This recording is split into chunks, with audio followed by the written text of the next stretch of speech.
Hello friends and welcome to today's edition of The Couch. I'm Todd Tyler and today's story is The Cat by Barton Paterson.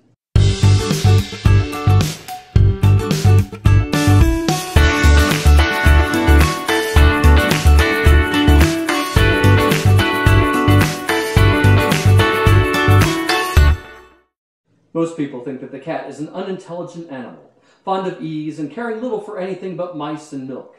But a cat really has more character than most human beings, and gets a great deal more satisfaction out of life. Of all the animal kingdom, the cat has the most many-sided character. He, or she, is an athlete, a musician, an acrobat, a Lothario, and a grim fighter. All day long, the cat loafs about the house, takes things easy, sleeps by the fire, and allows himself to be pestered by the attentions of women and annoyed by our children. To pass the time away, he sometimes watches a mouse hole for an hour or two, just to keep himself from dying of boredom. And people get the idea that this sort of thing is all that life holds for the cat. But watch him as the shades of evening fall, and you will see the cat as he really is. When the family sits down to dinner, the cat usually puts in an appearance to get his share, and purrs noisily and rubs himself against the legs of the family, and all the time he is thinking of a fight or a love affair that is coming that evening. If there is a guest at the table, the cat is particularly civil to him, because the guest is likely to have the best of what is going. Sometimes, instead of recognizing the civility with something to eat, the guest stoops down and strokes the cat and says, "Good kitty, good kitty." The cat soon tires of that. He puts up his claws and quietly but firmly rakes the guest in the leg. "Ow!" says the guest. "That cat stuck his claws into me." The delighted family remarks, "Isn't that sweet of him? Isn't he intelligent? He wants you to give him something to eat." The guest dares not do what he would like to do, kick the cat through the window. So with tears of rage and pain in his eyes, he affects to be very much amused, and sorts out a bit of fish from his plate and hands it down.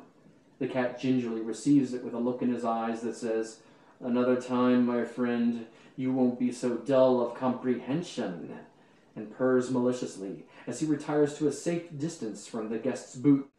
A cat isn't a fool, not by a long way. When the family has finished dinner and gathers round the fire to enjoy the hours of indigestion, the cat slouched casually out of the room and disappears. Life, true life, now begins for him. He saunters down his own backyard, springs to the top of the fence with one easy bound, drops lightly down the other side, trots across the right-of-way into a vacant lot, and skips to the roof of an empty shed. As he goes, he throws off the effeminacy of civilization. His gait becomes lithe and panther-like. He looks quickly and keenly from side to side and moves noiselessly, for he has many enemies, dogs, cars, and small boys with stones. Arriving on the top of the shed, the cat arches his back and rakes his claws once or twice through the soft tar of the old roof. He wheels around and stretches himself a few times, just to see that every muscle is in full working order. Then, dropping his head nearly to his paws, he sends across a league of backyards his call to his kindred, a call to love, or war, or sport. Before long they come, gliding, graceful shadows, approaching circuitously and halting occasionally to reconnoiter. Tortoiseshell, tabby, and black, all domestic cats, but all transformed for the night into their natural state. No longer are they the hypocritical, meek creatures who an hour ago were caging for fish and milk. They are now ruffling, swaggering blades with the utmost sense of dignity. Their fights are grim and determined, and a cat will be clawed to ribbons before he will yield. Even young lady cats have this inestimable superiority over human beings that they can work off jealousy, hatred, and malice in a sprawling, yelling combat on a flat roof. All cats fight, and all keep themselves more or less in training while they are young. Your cat may be the acknowledged lightweight champion of his district, a hero of the feline ring. Just think how much more he gets out of his life than you do out of yours. What a hurricane of fighting and love-making his life is, and blush for yourself. You may have had one little love affair and never had a good all-out fight in your entire life. And the sport they have, too. As they get older and retire from the ring, they go in for sport more systematically. The The suburban backyards that are to us but dullness indescribable are to them hunting grounds and trysting places where they may have more exciting adventures than ever had King Arthur's knights or Robin Hood's merry men. The cat decides to kill a songbird on a neighboring porch. Consider it, the fascination of it, the stealthy reconnaissance from the top of the fence, the care to avoid waking the house dog, the noiseless approach, and the hurried dash, and the fierce clawing at the fluttering bird till its mangled body is dragged through the bars of the cage, the exultant retreat with the spoil, the growling over the feast that follows. Not the least entertaining part of it is the demure satisfaction of arriving home in time for breakfast and hearing the mother say, the cat must be sick. He seems to have no appetite."